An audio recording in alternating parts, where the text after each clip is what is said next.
Alright, what's up guys? So, really quick, I am going to be going over specific IFAKs in this hopefully quick video.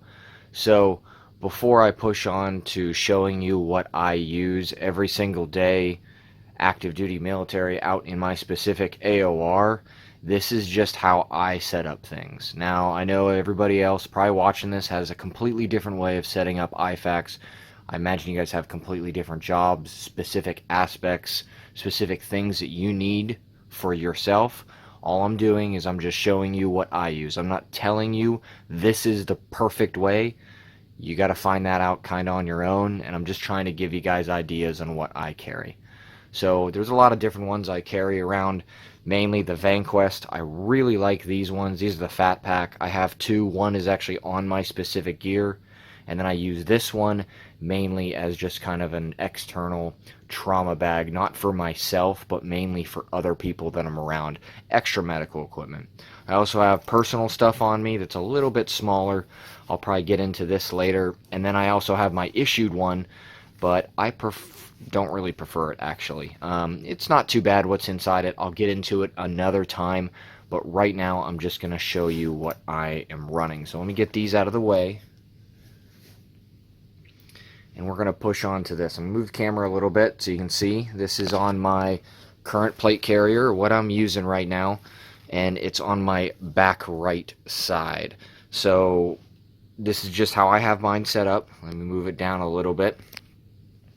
So people say, oh no, I put mine on the other side, no, I put mine on the back, put mine on the front. Okay, I got that. This is just how I run it. I also run an M9 next to me, so I got to put it further back.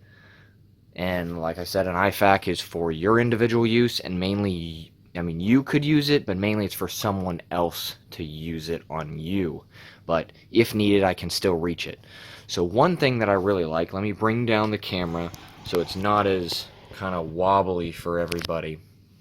But the cool thing is, VANQUEST has these kind of snaps back here, and they're like quick molly sticks. They stick in the back and they go through the molly on this. So how I have it set up is I just have a simple lanyard, as in pull strings, and they tuck down and like hold really tight to the specific pack. But when you need to, they pop out. So if I give it a quick jerk, which I'm not, you can hear the pop. And then this one will do it as well right there. So once that happens, let me move. I know I'm moving the camera like a professional right here, but hey, I'm just trying to get information out. So after you pop them, you can literally pull these up. See how these move up? And that comes out. Now I have these lanyard in. You can see through that. And the IFAK will actually fall away. So right now I can get rid of this. See how it just fell off right there? So this is, now I can use it. Let me get my plate carrier out of the way, and I'm going to go into a little bit more detail of actually what I use in here. So like I said, pretty cool is how it's lanyard through here, so you can't lose these. So after you pull them, they're stuck to the unit, so you know, you're rustling around the ground or something's happening, you know, you don't lose them.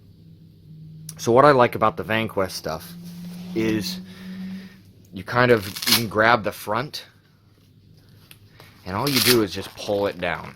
Now I'm not going to do it too much because I don't want to wobble the camera too much like a professional. But this just kind of opens up. Like you pull it and they wing open. So everything in here is really lanyard or shock corded down, except for the two main items, which is Israeli dressing and combat gauze. So these are the two kind of quick things obviously you're going to need, along with a tourniquet, which is on the side here. Those are kind of the three things you can really go to very quickly. Now, other things that I have in here is I have a small roll of duct tape. I need to take that out of the plastic, actually. It just get in the way if you actually need it. I have a skin marker, marking time. You can do tourniquet, other things if you need to write on their chest, like, hey, I did this medication or this time, whatever you need to do. Nose hose. In the back here, I actually have some H&H Gauze along with chest seal. So there's an entry and an exit. So they come in a pack of 2. Really cool. Definitely need entry and exit. So decompression needle for tension pneumothorax. And then I also have just some kind of smaller stuff. I have some aspirin and some band-aids and stuff. So some of you might think, well, why do you have band-aids and stuff in there? The trauma kit is only designed for trauma-based stuff. Well, if you really look into statistics of it, majority of the time, people are looking for band-aids and aspirin and stuff. That's the main, honestly, day-to-day things that you're going to run into. And trauma kits always get rated for little band-aids and stuff like that. And if they can't find band-aids, then they're like, oh, I'll just use gauze. Which, no. That's not what you do, right? You keep the bigger material for the solid main, like bleeding and stuff like that. Trauma wounds. But you keep the smaller stuff in there. So specifically, this is how I have it set up. I mean, it's nothing crazy fancy. I mean, there's tons of these on YouTube, but this is just what I am currently running. Active duty in my AOR. Luckily, my unit allows me to kind of tailor my gear to myself on what I like, and this is kind of what I run specifically every single day, which I like it how it's set up. I know my other team members know how my IFAK is set up, so it's not too like, oh, I don't know how to use this, or I don't know how to like break it open. They know what they're doing. So that's just a quick kind of a rundown, not of the pack or anything. I don't have a review. I just want to get this out here. Hey, this is what I'm running. So if you guys kind of like this kind of stuff, I got a lot of other stuff, like everything on my carrier and whatnot, kind of over there and whatnot. If you like these kind of reviews, let me get the camera tripod, like a professional, of course. But if you like this kind of stuff, just give me a like and a thumbs up. I'm kind of in a weird area. I don't have good filming material because I'm actually currently doing my job. But if you like this kind of stuff, give me a like, give me a comment what you want to see next. Maybe go more in detail about this, something. But thanks, guys. Y'all have a great day.